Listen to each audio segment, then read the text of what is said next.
Way in the overgrowth, it must be shown. She's waiting for you.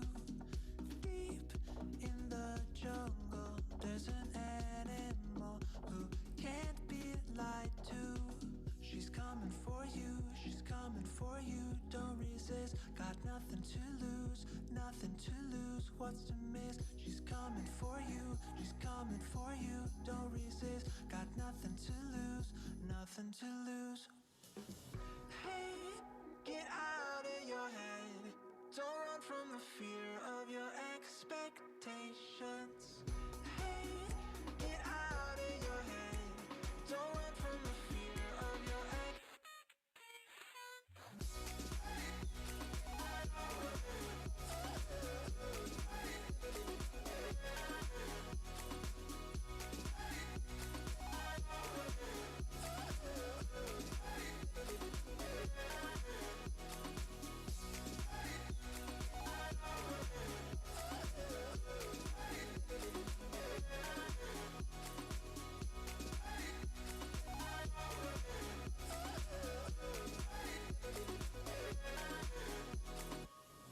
Now the truth is told, let life unfold, the page to your song. Run with the animal, it'll take you home to where you belong.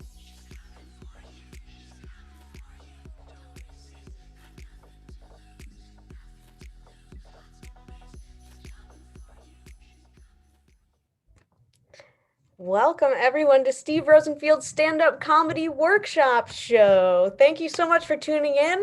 What you are going to see tonight is a lineup of incredible comics, some making their debut, who have trained in a workshop conducted by the award-winning comedy director, founder of the American Comedy Institute, and author of the book Mastering Stand-Up, Steve Rosenfield. Some of the alumni of this workshop have gone on to perform on The Tonight Show, The Late Show, Conan O'Brien, Gotham Comedy Live, Saturday Night Live, and they perform in the best clubs all over New York City, all over the country, and all over the world. And speaking of all over the world, we actually have people performing from all over the world tonight because our workshops right now are online. So no matter where you are, you can do the workshop. You can be part of the American Comedy Institute. More on that to come. But I just want to say thanks so much for tuning in. My name's Michaela. I'll be your host tonight. I'm really excited about the comics we have on the show, and I'm really excited to be here. I kind of love Zoom shows because you can't tell how short I am. because I am short. Wow. Danny DeVito, full inch taller than me, that guy, an inch taller than me. But I like to think that I'm on the cutting edge of human evolution. You know, we're always trying to make things smaller, cars, phones, computer chips. I have a very efficient body, you know, I got quick reflexes and I'm drunk in like 2 seconds. So there are benefits to being this small. Yes, I am an adorable anthropomorphic USB in a world of floppy disks. And that's how I get to walk around. It's fun. I'm like an iPod shuffle, but when you give me one margarita, I only play songs by Jimmy Buffett. So I'm technologically advanced, I'd say. I'm really glad to be back in New York City. I was in Florida for a long time, a terrifying place, but I was not alone. Thankfully, I had two wonderful quarantine partners. They have been married for 26 beautiful years. They've watched all 8 seasons of Dexter thrice, and they still are iffy about global warming. It was Mike and Tina Fagan, the greatest parents, the greatest quarantine buddies. Yes. They lived in a 55 and over community, which meant I lived in a 55 and over community, and I could not sleep at night because I knew I was the only fertile woman in at least a mile. And if this became a situation where we had to repopulate the earth, there was going to be a line of old men knocking down my door. So I had to establish the rules of the competition that would ensue, the Viagra Games. You must have an eligible driver's license to enter. Then it is a jitterbug competition to determine their style, flair, and endurance, and then bocce ball tournament to the death. I would procreate with the lone victor of that. So thankfully for the men of that neighborhood, I have returned. Happy Pride Month, everyone. It's June, Pride Month. Yes, snaps from Kate. Um, I'll admit to you all, in college, I was a lesbian. And I still am because I'm not a quitter. I don't quit. Not when things get difficult. And it has been difficult. Um, I'm not the only queer person in my family, though. I have wonderful role models, my Aunt Loretta and my Aunt Pat. They live out in Jersey. They have a crew of lesbian friends, and their names are, I kid you not, Sue, Ellie, Karen, Debbie, BJ, Gail, and Wheezy. Wheezy, sometimes called Weasela. Not short for anything that I know, but they give great advice. It just feels a little bit outdated. I'll come to them with a question like, hey, how long should I wait before I message this cute girl on TikTok? And they're like, okay, TikTok. Yeah. Okay. Here we go, McKay. Here's what you're going to want to do. Step number 1, marry a man, wait 10 to 12 years. I'm like, no, I don't think you understand my question. I don't want to marry a man. No, it's all part of the process, okay? Then at your weekly all girls poker game, go on up to your friend Debbie, give her a passionate but clumsy kiss on the side of the cheek, wait 10 to 12 more years. It never happened. I'm like, okay, great. Step 2, got it. Then at your goddaughter's communion, Debbie will be there. She's like family. Go on up to her, kiss her full on the mouth in front of the priest, and then tell her you die for her, live happily ever after. In secrecy, tell absolutely no one. I'm like, okay. They're like, does that help? I'm like, you know what? Yes, it does actually. Thank you. Thank you for that advice. That does help. How do we feel about New York City? We have some New Yorkers here on the show. Anyone watching from New York? You know, they say New York is becoming a playground for the rich. I kind of agree. But they're not the only people on this playground, you know? We are the exhausted caretakers sitting on metal benches with our Ziploc bags of Cheerios, just making sure they don't hurt each other. Just munching. Oh gosh. And they always want you to watch them too. They're like, watch me climb Maslow's hierarchy of needs. I'm past success and on my way to self-actualization. We're like, okay, geez. They're going up and down on the, I don't know if you call it a seesaw or a teeter-totter. They call it the stock market. It's crazy. Oh, these rich people in New York City. But it is fun. This pandemic has done great things for my anxiety in that it has ramped it up to a whole new level. I have pretty bad hypochondria, but I found a way to get it all out. And in the shower, I like to sing about it. So I highly recommend this concert I put on for my roommates every night. I'll be washing my face. I'm like, all right, this one goes out to all the beautiful people who died in this apartment before I moved in. I don't want to close both eyes, even when I wash my face, 'cause I'm scared of you, and I know you're gonna murder me. I'm scared they're gonna kill me. Or when I'm shaving my legs, I'm like, don't cut yourself intentionally. It's only okay accidentally. You took an ibuprofen and the water is hot, but that doesn't mean your blood won't clot. You've never had problems with clotting. I have to remind myself sometimes. Or at the end of the shower when doing my hair, and I'm like, the hair that fell out is a normal amount of hair. This is a normal amount of hair. You don't have alopecia, you don't have lupus, and you've never had chemo because you don't have cancer. Holy crap, you definitely do. There's really no way to know if you don't. Thank you all so much. My name's Michaela. I will be your host. You'll see me all night. But I'm so excited to bring up your first comedian to the screen. He's also performing from New York City. Give it up for Isa O'Neill. Thanks, Michaela. You know, folks, a lot of things don't make sense nowadays.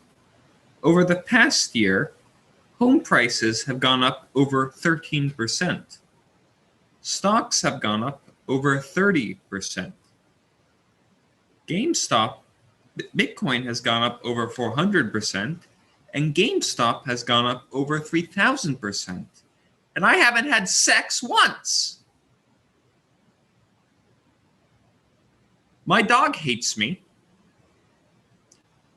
Oh, recently I had my 21st birthday, and I was really looking forward to going out and being able to legally drink with my friends. The day before my birthday, my dog ate my ID. On my birthday, my dog ate my birthday present, which was weed. Half a pound of weed. So I had to rush him to the vet, and I missed my party. On the bright side, I'm 10 days sober.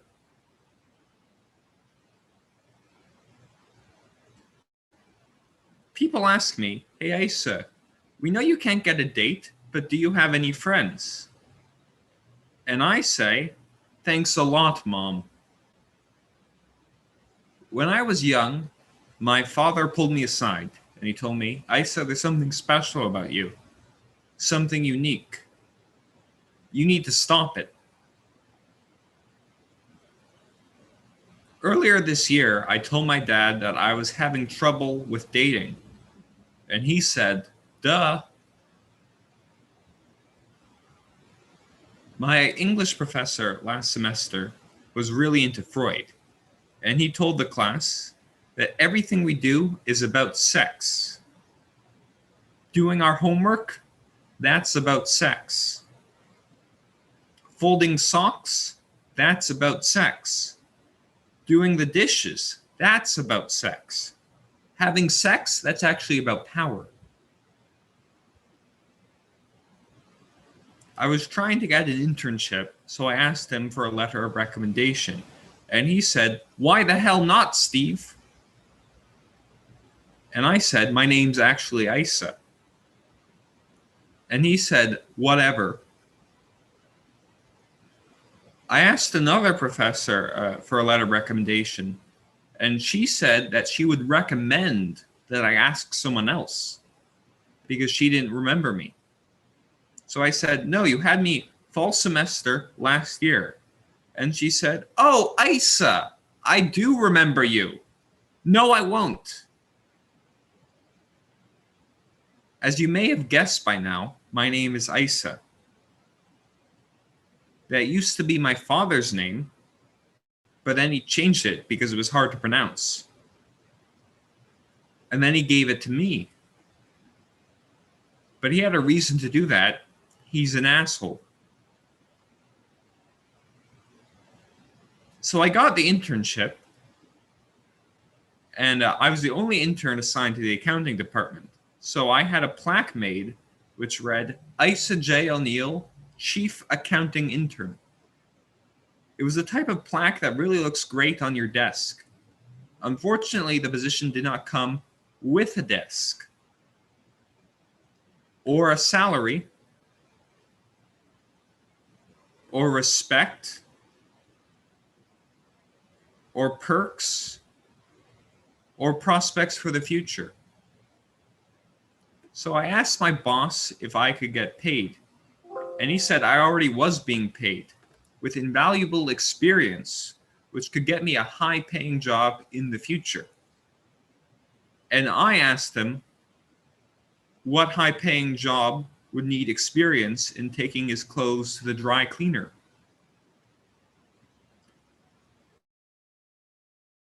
And he said, you can get paid in money when you start providing something of value to the company. And I said, are you saying that I, as a person, am without value? And he said, no, I'm not implying that. I'm saying it.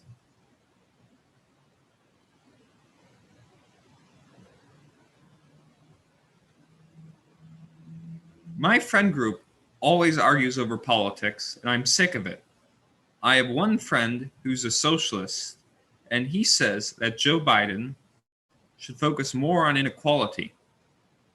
I have another friend who's a Democrat who says that Joe Biden should focus more on cybersecurity. I have another friend who's a Republican who says that Joe Biden is an alien, who is part of an intergalactic cabal of child-raping, reptilian, clone Satanists. A lot of people were making fun of a man who ran for New York City Council called Zach Wiener. Some people were making fun of him because he recorded a sex tape that got leaked to the media. Other people were making fun of him because he was the one who leaked the sex tape to the media. I'm making fun of him because his last name is Wiener. Thank you. You have been an above average audience. Isa O'Neill. Isa, I just want to test this. Freud says this is about sex. Yeah, I could see that. That was exciting. Very exciting. All right, your next comic coming to the screen is performing from Canada, all the way from Toronto. We have our first international comic of the night. Let's hear it for the very funny Jonathan Neiman.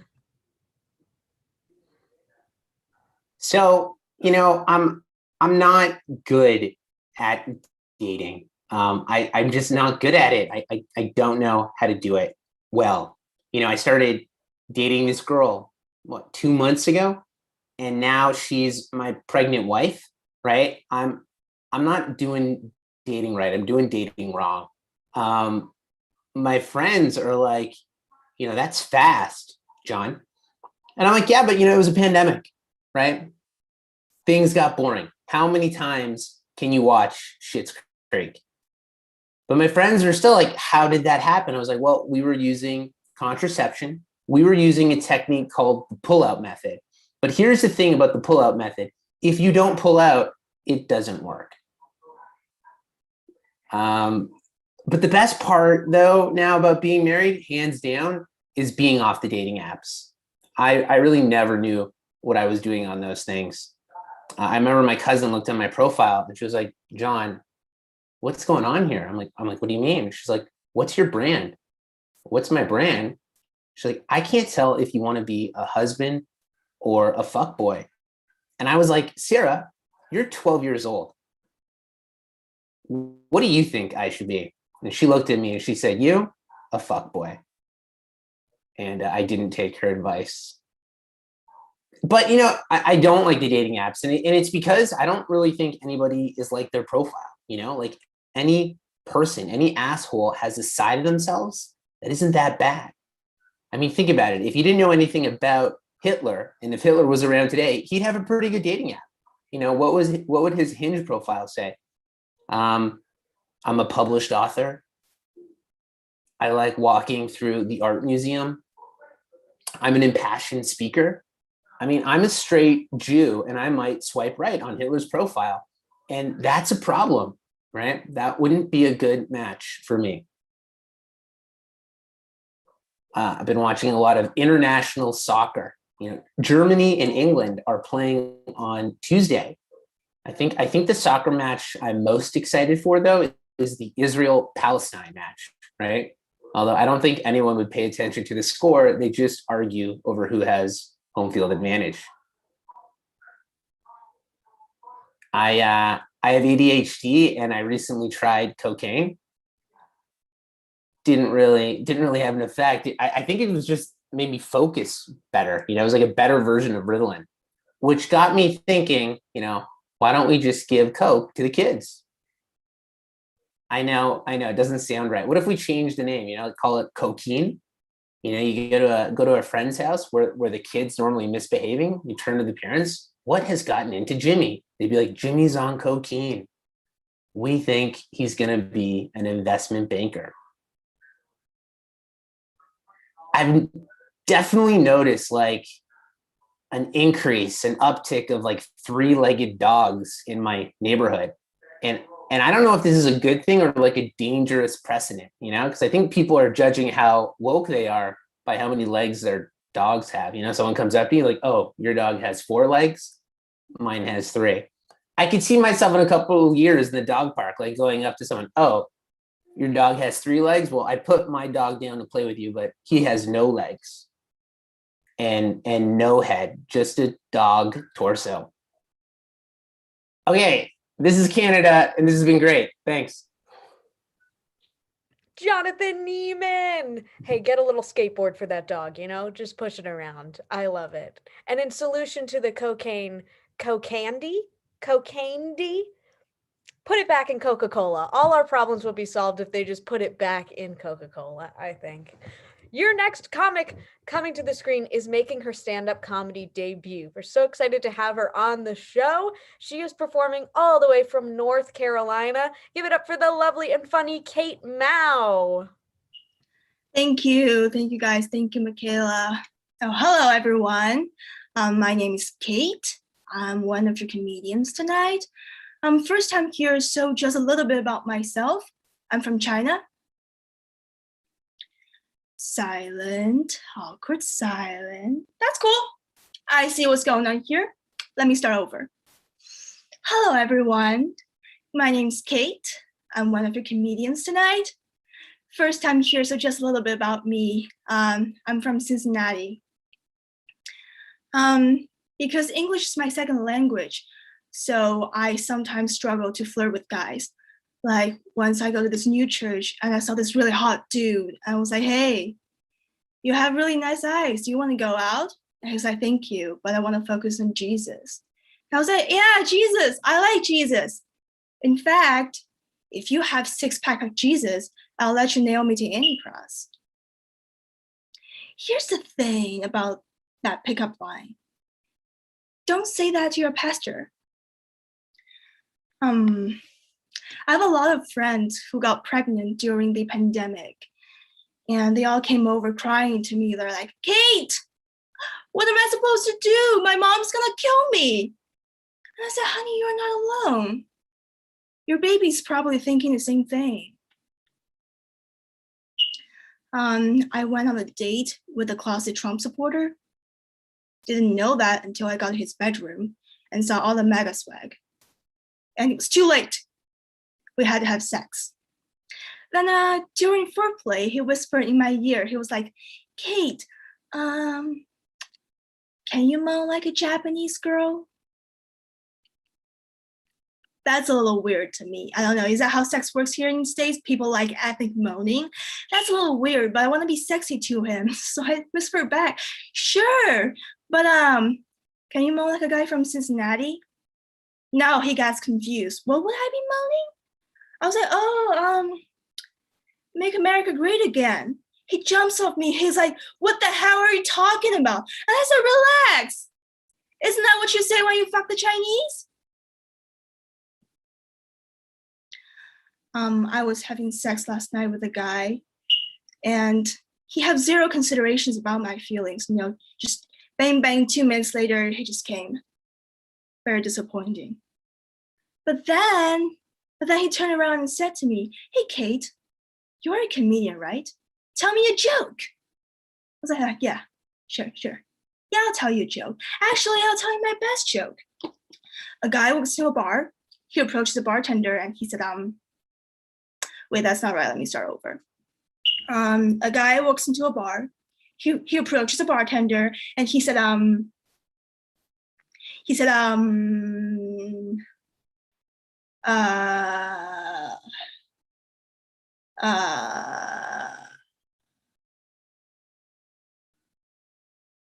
he just looked at me. He was like, "I can't believe this. You promised me your best joke, and this is what you gave me? Do you know how I feel right now?" So, "I'm so sorry. I'm so inconsiderate. It must be like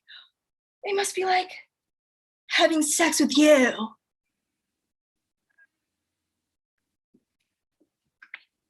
I'm an immigrant, and I'm also Christian.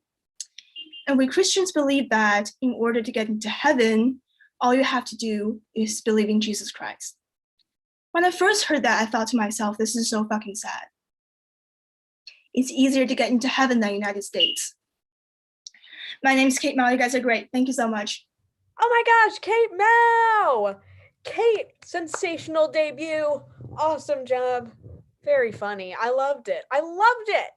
Your next comic coming to the screen, also making his stand-up comedy debut, equally as pumped to hear his stuff. You are going to love him. Give it up all the way from downtown Brooklyn. This is Jamie Acevedo. Hey, thank you. So my mother is a white person, but my father is Puerto Rican. So technically that makes me biracial. But I don't really look Puerto Rican or biracial. So when people ask me what I am, I usually just tell them that I'm Jewish. My dad tried to raise me as a Latino, but it didn't work because I grew up out on Long Island. And that is definitely not the barrio. It's white people territory out there. Trying to raise a kid as a Latino in Long Island is like being a diehard Yankees fan and then taking your family up to Boston. You can still put a Yankees jersey on your kids every day, but you're pretty much sending them to school with a shirt that says, "Please beat the shit out of me." I'm 50% Latino and getting zero benefit from it. There is no Latino privilege. I've never once heard of a cop saying, "Hey, you see that kid? I think he's smoking dope." And then his partner saying, "I'll let him go. He's Puerto Rican." Doesn't happen. But I have an anxiety disorder right now. I'm really worried about it. I'm supposed to be taking medication for the anxiety, but I stopped because it was giving me erectile dysfunction. I don't think my doctor understands how anxiety works. That's like trying to give a woman breast implants for her back pain. It doesn't work. I picked up an emotional support dog, and he's stressing me out now. There is so much hair in my apartment that it's like a FEMA declared disaster. I'm always having to apologize for it. I think that's the reason that I never get laid. Either that or my erectile dysfunction. I did eventually have a problem where when I get too anxious, I get irrationally paranoid. I was under the impression that because nobody was talking to me for an entire week at my job, that I was probably getting fired.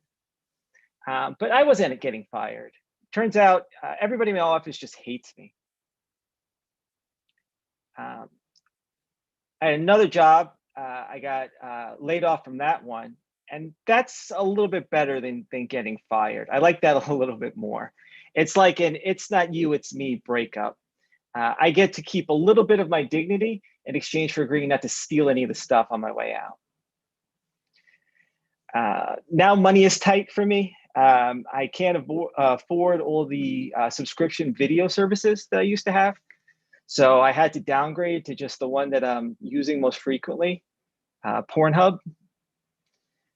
I did have a girlfriend at one point. We lived together, but that relationship went down the tubes once I lost my job.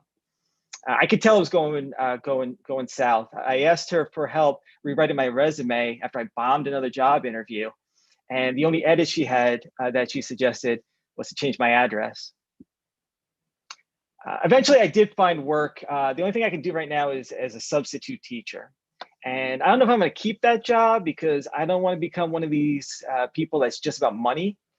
But sometimes people will ask me what I think about teaching, and I tell them that it's a lot like riding the subway. It sucks, but you do it because you have to. And every now and then, a kid just punches you in the face. So I'm Jamie. It's been great talking to you. Enjoy the rest of your night. Jamie Acevedo. Great debut, Jamie. And that was our show. Thank you all so much for watching tonight. If you have ever dreamed of doing stand-up comedy and you love to make people laugh, this is your chance. Our workshops are online. We do them every month, and our next one starts on July 13th. So visit www.comedyinstitute.com to sign up and to learn more about our amazing school and more about Steven Rosenfield. Thank you all so much for watching.